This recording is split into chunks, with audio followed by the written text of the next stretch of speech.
পবিত্র শবে কদরের রাতে যখন সাধারণ মানুষ নিজের গুনাহ মাফ করার জন্য আল্লাহ তাআলার কাছে প্রার্থনা করছে, ঠিক ওই সময় পাকিস্তানের মতো একটা জারজ রাষ্ট্র আফগানিস্তানের একটা হাসপাতালে হামলা চালিয়ে নিরীহ মানুষদের হত্যা করলো।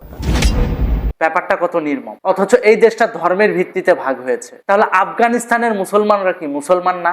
আফগানিস্তানের সাধারণ নিরীহ মানুষ কি মানুষ না? শুধুমাত্র পশ্চিমা গোষ্ঠীর টাকা খেয়ে আফগানিস্তানে হামলা চালিয়ে হাজার হাজার নিরীহ মানুষদেরকে যে হত্যা করা হলো শবে কদরের রাতে, এইটার দায়ভার থেকে কি আল্লাহ তাআলা পাকিস্তান এবং পাকিস্তানের সরকারকে, পাকিস্তানের সাধারণ মানুষকে ছাড় দেবেন? মোটেও দেবেন। আর সেই পাকিস্তানের জারজ কিছু পয়জন বাংলাদেশে লাফালাফি করছে ইদানিং। তারা চীনের পাচাটা শুরু করে দিয়েছে। চীন এমন একটি দেশ যা আজ পর্যন্ত স্বাধীন বাংলাদেশে আভ্যন্তরীণ কোনো বিষয়ে তারা কোনো হস্তক্ষেপ করেনি। অনেকে বাংলাদেশকে কিছু না দিয়েই, বাংলাদেশ থেকে সব কিছু নিয়েই তারা যখন তখন হস্তক্ষেপ করে। চীন ধোয়া তুলসীর পাতা, সে কোনো রাজনৈতিক হস্তক্ষেপ করে নাই ঠিকই, কিন্তু তলে তলে বাংলাদেশ থেকে চুরি করে নিয়ে গেছে। চলেন প্রমাণ দেখে আসি। এই যে বিগো লাইভের মাধ্যমে 108 কোটি টাকা চীনে পাচার হয়েছে। বাংলাদেশের নারীদেরকে চীনে পাচার করা হচ্ছে। যত আন্ডারওয়ার্ল্ডের 2 নাম্বারই সব চীনের মাধ্যমে বাংলাদেশে বাস্তবায়ন হয়। এগুলো কি আগ্রাসন না? এগুলো আমাদের দেশের জন্য কল্যাণকর মনে হয়? মোটেও মনে হয় না। তাহলে কেন এখানে পার্টিকুলারলি চীনকে তেল দেওয়া হচ্ছে এবং জামাতের আমির চীনকে তেল দিচ্ছেন? কারণ চীন এদেরকে ফাইন্যান্স করে। এই কারণে জামাতের আমির শফিকুর রহমান ওরফে সাদা শকুন তিনি বক্তব্য রেখেছেন। তিনি বলেছেন চীনের উপহারগুলোকে নাকি হাইজ্যাক করে সেখানে নাকি বাপের নাম বসিয়ে দেওয়া হয়েছিল। বিগত ফ্যাসিস্ট আমলে আমাদের এই বন্ধুত্বের নিদর্শনটা হাইজ্যাক হয়ে গিয়েছিল। তারা এই হলটার নাম পাল্টিয়ে তাদের বাপের নাম এখানে লিখে দিয়েছিল। এভাবে তিনি ইঙ্গিত করেছেন শেখ হাসিনাকে, এটা বোঝাই যায় শেখ হাসিনা কি সত্যি চীনের উপহারগুলোকে বাপের নামে চালিয়ে দিয়েছেন আর চীন এম্বাসি তাকায় তাকায় দেখেছে, ছেড়ে দিয়েছে? এতই সোজা?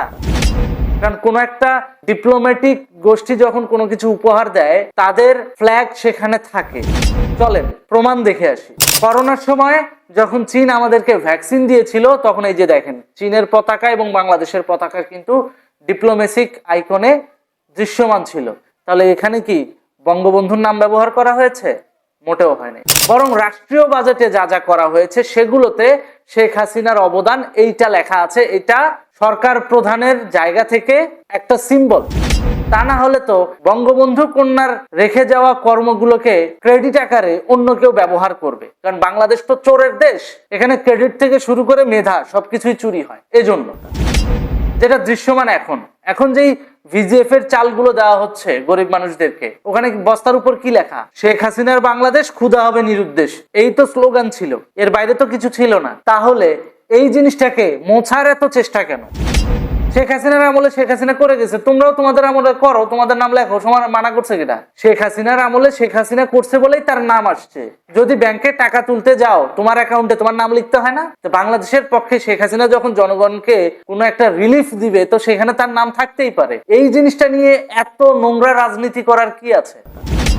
বাংলাদেশের সাবেক সরকার প্রধানমন্ত্রী শেখ হাসিনা কি করেছে? চীনের ক্ষেত্রে সেলফ ডিপ্লোম্যাটিক ইস্যুগুলোকে সামনে এনেছে। এক কথায় বলেছে চীন আমাদের স্ট্র্যাটেজিক ফ্রেন্ড, উন্নয়ন স্মারক বন্ধু, এর বাইরে কিছু না। এটা ডিপ্লোমেসির অংশ। কিন্তু এখানে জামাতের আমির সরাসরি চীনকে তেল দিচ্ছে যাতে করে ভবিষ্যতে সরকার গঠন করতে পারেন। তাই তো চীন কখনো কারো বন্ধু হতে পারে না। সাম্রাজ্যবাদী গোষ্ঠীরা কখনো কারো বন্ধু হতে পারে না, সেটা চীন হোক বা আমেরিকা, কেউই না। এখানে বাংলাদেশকে নিরপেক্ষ থেকে মধ্যপন্থা অবলম্বন করতে হবে। কোনো কূটনৈতিক গোষ্ঠীকে তেল দেওয়ার কাজ বিরোধী দলের নেতার না।